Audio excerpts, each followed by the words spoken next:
estava conversando outro dia, o Luiz, sobre essa questão dos Estados Unidos e tudo. E daí eu falei, poxa, o Assange faz uns 15 dias que uma petição dele lá, né? Os advogados do Assange recorreram Que ele está lá na preso na Inglaterra. Inglaterra, né? Está Isso. preso na Inglaterra. Tá aqui. O Assange ele está preso na Inglaterra. Gostando do papo? Então se inscreve no canal e ativa o sininho para receber todas as notificações. Já há 4 anos, né? Para quem não sabe quem é o Assange, tem muita gente aí que pode estar chegando aqui no Jornal que não sabe quem é o Assange. O Assange é um fundador do Wikileaks. Eu considero ele um jornalista, né? Um jornalista australiano e que em 2010 vazou, eu vou até te separar aqui, 250 mil arquivos de fotos, vídeos e documentos do Pentágono, né? Aí revelaram crimes de guerra no Iraque, né? E também tortura em Guantánamo, lá que é a base americana em Cuba. Então o Assange é um cara que desde 2012 aí está sendo perseguido pelos Estados Unidos, que quer de tudo.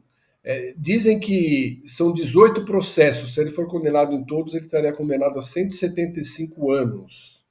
Então tá essa luta aí. Eu vou, antes de passar a palavra para o Luiz, eu vou botar o vídeo aqui do o Lula quando teve na. Até eu me esqueci onde ele estava. Acho que ele estava em Portugal. Não sei, ele estava na Europa e ele fez um vídeo que deve ter irritado muita gente, de certa forma, defendendo o Assange aqui. Eu vou colocar rapidinho aqui pra gente. É uma vergonha que um jornalista que denunciou as falcatruas de um Estado contra os outros esteja preso, sabe, condenado a morrer na cadeia e a gente não fazer nada para libertá-lo. É um negócio maluco. A gente que briga e fala em liberdade de expressão, direito de gritar, direito de... Ou seja, o cara está preso porque denunciou as falcatruas. E a imprensa não se mexe na defesa desse jornalista. Eu, sinceramente, não consigo entender. Não consigo entender. Eu até peço perdão, porque eu vou, quando chegar no Brasil, eu vou ligar para o primeiro-ministro, porque foi um assunto que eu esqueci de falar com ele. Eu já mandei carta para o Assange, já publiquei carta, já escrevi artigo sobre o Assange, mas eu acho que é preciso um movimento da imprensa mundial na defesa dele. Não é na defesa dele enquanto pessoa, é na defesa da liberdade de denunciar. O cara não denunciou nada vulgar. O cara denunciou que um Estado estava vigiando os outros. E isso virou crime contra o jornalista. E a imprensa que defende liberdade de imprensa não faz um movimento para libertar esse cidadão. É triste. É triste. Mas é verdade. É verdade. A gente precisa colocar nossas teorias na prática de vez em quando. Para que a gente possa poder continuar falando em liberdade de expressão. Muito bom. Essa fala eu queria ressaltar duas coisas desse discurso aí, desse comentário do Lula. Primeiro que ele está advogando para a liberdade de imprensa. E a imprensa fica quieta. Né? Eu também acho que o nosso colega lá está certo. Foi muito rápido, eu não vi quem foi que comentou. Foi o Raul? Foi o Raul. Ah, beleza.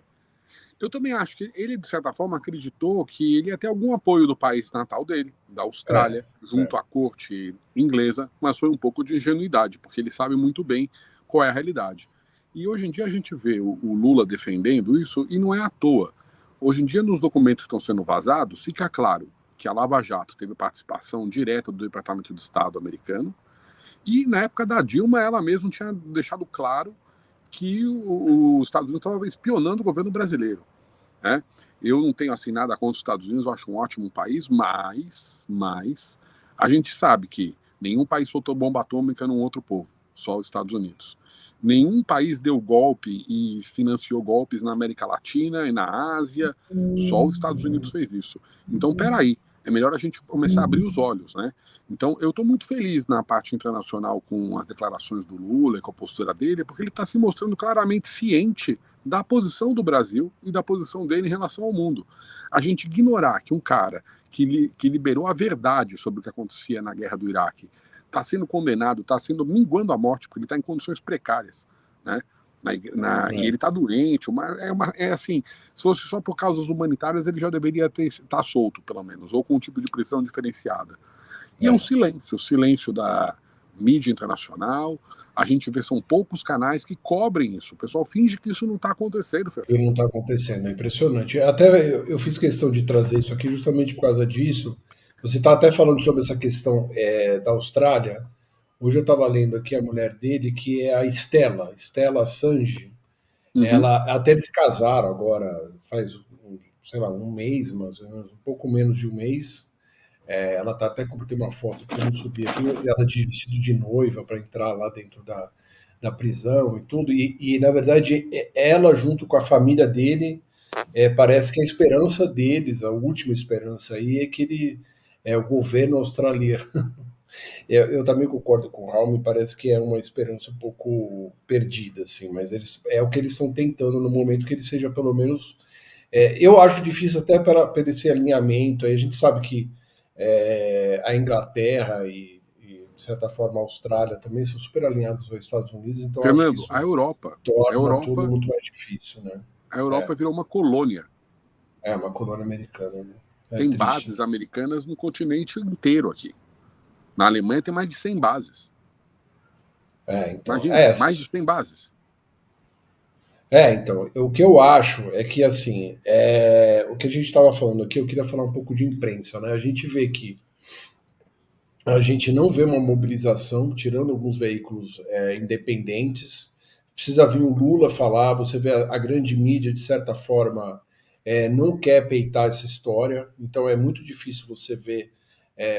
Aqui, eu acho que no Brasil até pouca gente sabe quem é o Assange. De certa forma, quem está mais ligado em política, nessa questão de tecnologia, que sabe quem é o Assange. O Assange, ele fez isso em 2010, né, esse vazamento, né? Ele ficou preso durante muito tempo na embaixada equatoriana, né? Refugiado, Depois, né? Não ficou preso. Desculpa. Asilado, né? Não é nem exilado, asilado. Dentro da embaixada equatoriana. Daí, quando teve a troca do governo lá no Equador, eles expulsaram o Assange. Aliás, foi uma cena bem horrível. O laço, até, né? O laço entrou, eu lembro dessa cena, que isso traidor, né? Traiu, se elegeu como sendo um governante de esquerda e foi mais direita do que se imaginava, né? E isso também é uma coisa que o cara vai carregar sempre na ficha, né? Porque você entregou ele para a Inglaterra. Na verdade, o que eu estava lendo hoje sobre o processo é o seguinte: diz que ele não tem mais para onde recorrer, assim. Diz que foi a última. Todas as instâncias, tá? Todas as instâncias. Então, eles estão tentando também, além de tentar que ele vá para a Austrália, tem a tentativa de recorrer à União Europeia. Eu acho que a situação dele está muito difícil. Eu acho que se não tiver uma mobilização internacional, você vê que a gente está falando, como você acabou de falar, a Europa está entregue aí por causa da guerra da Ucrânia no colo dos Estados Unidos. Ele está na Inglaterra, que nem faz parte da União Europeia. Então ele vai recorrer à União Europeia, mas de certa forma também a Inglaterra, como está fora da União Europeia, não precisa obedecer, tipo, sei lá, se a União Europeia resolve, tipo, libertar o cara, vamos supor. A Inglaterra pode simplesmente ignorar. A Inglaterra pode simplesmente ignorar. Então eu acho que a situação dele está bem complicada, né? É um cara eu estava vendo, é um cara de pouco mais, acho que tem 50 ou 51 anos, é um cara jovem ainda. Então, eu acho que se não tiver uma mobilização mundial por ele, tipo os shows de rock, né, Luiz, que nem tinha naquela época, Free Mandela, umas paradas assim, eu acho que vai ficar muito difícil.